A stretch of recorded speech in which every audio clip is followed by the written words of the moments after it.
Teve um ex-aluno meu que me deixou muito impressionado com uma pergunta esses dias e eu tive que me concentrar muito para responder. Ele me perguntou como é que seria capaz de refletir sobre a felicidade como se fosse um tipo de fuga, principalmente para esse período de pandemia, né? Mesmo sabendo que a pandemia pode estar no fim ou não, tal. E eu tive que ter muito cuidado para responder, né? E praticamente o que eu falei para ele eu vou dizer aqui para vocês, porque quem já me acompanha há um bom tempo sabe que tudo que eu acho interessante eu acho legal compartilhar aqui, né, com vocês. Eu comentei com o Davi, que é o meu ex-aluno em questão, eu falei com o Davi que a melhor forma é tomar como exemplo os filósofos da época helenística, né? A época helenística foi a época da escola de Epicuro, que inclusive é o filósofo que eu sou apaixonado. É o filósofo responsável pela filosofia da felicidade. Na época helenística, 300 a 400 anos antes de Cristo, mais ou menos isso, foi uma época em que a Grécia já estava dominada por Roma, né? Pelo Império Romano. Então não existia mais aquele conceito de filósofos praticarem algum exercício para poderem ser homens da lei. Então não tinha como isso acontecer, porque, como eu falei, Roma já estava no domínio da política grega. Então o único jeito era fazer da filosofia como se fosse uma forma de buscar a tranquilidade interior, a paz interior, né? Em vez da paz exterior, porque a paz exterior já estava dominada. É a mesma coisa, né? A gente poderia colocar como se fosse a mesma coisa. Muita gente está batendo de frente com o tédio, né? Ainda mais em períodos de férias, período de gente que está desempregada, gente que no momento se encontra em um certo sedentarismo. Como ser feliz dessa forma, né? Buscar coisas que equilibram, né? Coisas que moderam tudo aquilo que a gente necessita é uma ótima forma. E isso vem através das experiências moderadas que Epicuro traz. Na carta a Meneceu, um dos famosos textos de Epicuro, ele explica, agora que eu parei para analisar, né? Para eu dar uma dica para um ex-aluno meu, basicamente foi o que Epicuro fez para um ex-aluno dele, né? Porque Meneceu era aluno dele. E eu acabei me tocando agora que eu fiz praticamente a mesma coisa com o Davi. Enfim, resumindo um pouco, porque eu não quero também entregar tudo de bandeja para vocês, porque eu gostaria muito que vocês buscassem depois de ver esse vídeo.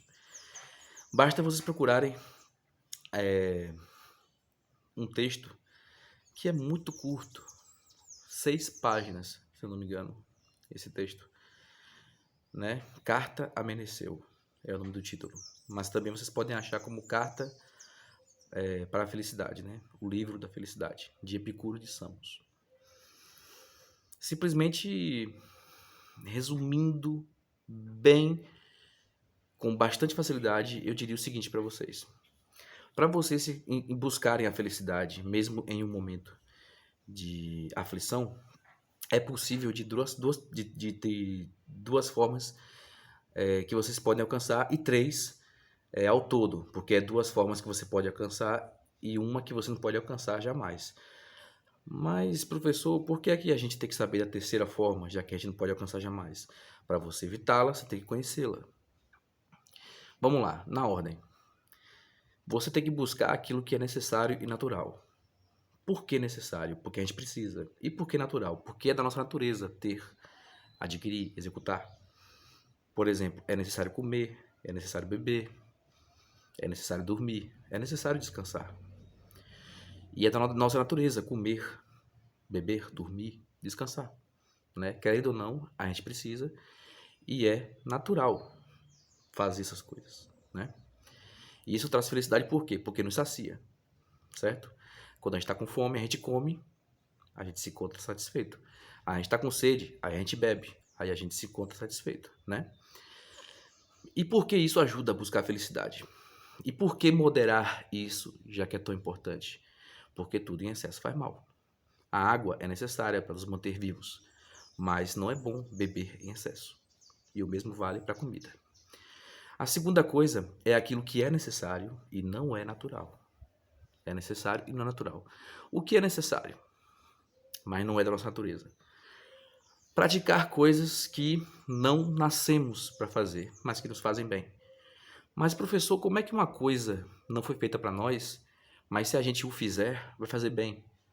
Exercício físico, né? Uma caminhada, academia, alongamentos, né? Praticar esporte.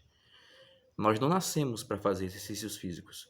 Exercícios físicos é algo, é uma prática que vai contra a nossa natureza, mas faz muito bem praticá-la, né? E a gente pode colocar muitos exemplos junto com exercício.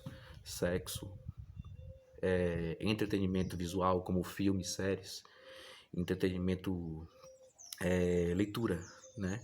A prática da leitura, a gente se satisfaz muito com isso, mas não nascemos para isso, né? O ser vivo não nasceu para se entreter, mas é algo que faz bem. Por isso é necessário. Pronto, essas duas coisas é o que a gente precisa para buscar a felicidade. Agora eu vou falar a terceira, que não é necessário e não é natural. E é a coisa mais fácil de entender. Sendo fácil de entender, é fácil de evitar. Simplesmente é aquilo que a gente não pode desejar, porque é aquilo que a gente pode, muito bem, não alcançar. Sem falar nas coisas que a gente nunca vai alcançar. Se você deseja algo que é muito difícil ter ou é impossível possuir, é aquilo que vai te deixar frustrado.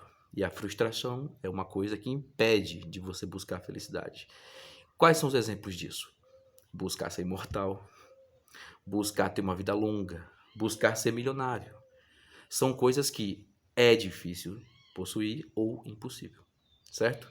Então, basta você lembrar dessas três coisas que, assim como Davi, vocês buscarão a felicidade. E é bem provável que vocês consigam. Valeu, forte abraço.